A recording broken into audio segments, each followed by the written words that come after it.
DUI, public intoxication, a racial slur caught on camera, a chair thrown off a rooftop bar that landed him in jail, walking off SNL without a word. Morgan Wallen has one of the messiest track records in modern country music, and for years people have called him everything from reckless to straight-up racist.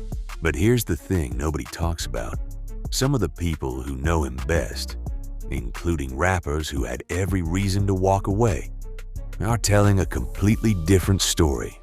Today we're doing a full breakdown of Morgan Wallen's controversies. All of them. And then we're gonna look at what's actually happened since. His friendships, his sobriety, his relationship with his son. Some of it might surprise you. Let's start with the bad. Morgan Wallen's rap sheet reads longer than most artists twice his age. It starts back in 2016, a DUI arrest in Tennessee. The charge was eventually dismissed, but it was the first sign of a pattern. Then 2020, arrested for public intoxication and disorderly conduct outside a bar in Nashville. Then came the moment that nearly ended his career completely. In February 2021, a video leaked of Wallen using a racial slur while hanging out with friends. It wasn't a rumor. It was him, on camera, saying it clearly. The fallout was immediate. His label suspended him. Radio stations across the country pulled his music. He was banned from award shows for a while. It genuinely looked like his career was over. He apologized publicly, calling it unacceptable and offering no excuses. But plenty of people, including artists in his own industry, didn't buy it, and some still don't. Then in 2024, another headline.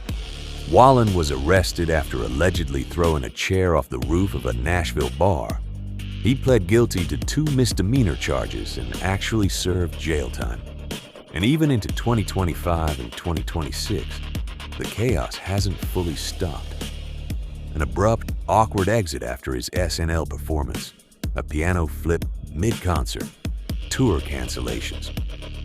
To a lot of people, this looks like a guy who never actually changed. So, is he really that bad? That's the case against him. Now, let's look at the other side, because it's a lot more complicated than a highlight reel of his worst moments. Here's where the story gets interesting. Right after the racial slur controversy broke, while most of the industry was distancing itself from Wallen, Chicago rapper Lil Durk reached out to collaborate with him anyway. At the time, Durk didn't even know about the video yet. When Wallen told him about it directly, Durk didn't just dismiss it. He insisted they meet in person and talk it through before deciding anything. And what came out of that conversation actually shaped one of the more surprising friendships in music. Durk later told the Los Angeles Times, in his own words, that after spending real time with Wallen, he didn't believe he was racist, and that he was willing to put his own reputation on the line to say so publicly. That wasn't a one-time comment either. Durk has repeated it in multiple interviews over the years, on TMZ, on podcasts, even defending the friendship when people push back online. He's called Wallen his dog.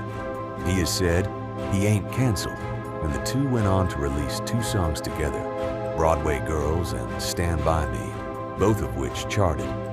Durk has even talked publicly about wanting to make a full collaborative album with him. Wallen has also spoken about his admiration for Moneybagg Yo, naming him as one of his favorite artists to work with. They collaborated on the track Whiskey Whiskey as part of Moneybagg Yo's 5th studio album. Another sign that his relationships across genre lines weren't just PR moves, but real mutual respect from artists who had nothing to gain by association. Here's the question worth sitting with. Would a rapper repeatedly go to bat for someone, on the record, for years, if he thought that person was actually racist? That's for you to decide. But it's a perspective the headlines rarely include. The other part of this story that gets buried under the controversy headlines is what Wallen's life has actually looked like behind the scenes over the past couple of years. After the 2024 chair-throwing arrest, Wallen said publicly on Theo Von's podcast that he hadn't been back to a bar since, and called stepping away from that lifestyle the best thing for him. More recently, his own father, Tommy Wallen, who's a pastor, spoke about it directly on Wallen's Sirius XM radio show. He said the thing he's most proud of when it comes to his son has nothing to do with the music at all. It's his sobriety and the dad he's become. Now, Morgan himself has never come out and made a blanket "I'm sober" statement. But between his own comments about stepping away from bars and his dad publicly using the word sobriety, it paints a pretty clear picture of real change happening. And that ties directly into the other side of his life, fatherhood. Wallen has a young son, Indigo, Indy for short, and he's talked about how becoming a dad changed his perspective completely. He said fatherhood just gets better and better, and that he and Indy have even bonded over listening to his unreleased music together. So, is Morgan Wallen as bad as the media makes him out to be? Here's the honest answer. The bad stuff is real. It happened. It's documented. And no amount of friendship with Lil Durk erases the fact that a slur was said on camera, or that he's had multiple arrests. But the full picture also includes a guy who's had people closest to him, including artists with every reason to walk away, choose to stand by him instead. It includes a father whose son has changed him. And it includes someone who, by all recent accounts, has stepped away from the lifestyle that caused most of his worst headlines in the first place. People contain both. The headlines just usually only show you one half. So, what do you think? Redemption story? Or is it too little, too late? Drop your honest opinion in the comments.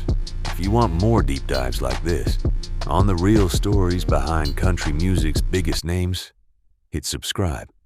There's a lot more coming.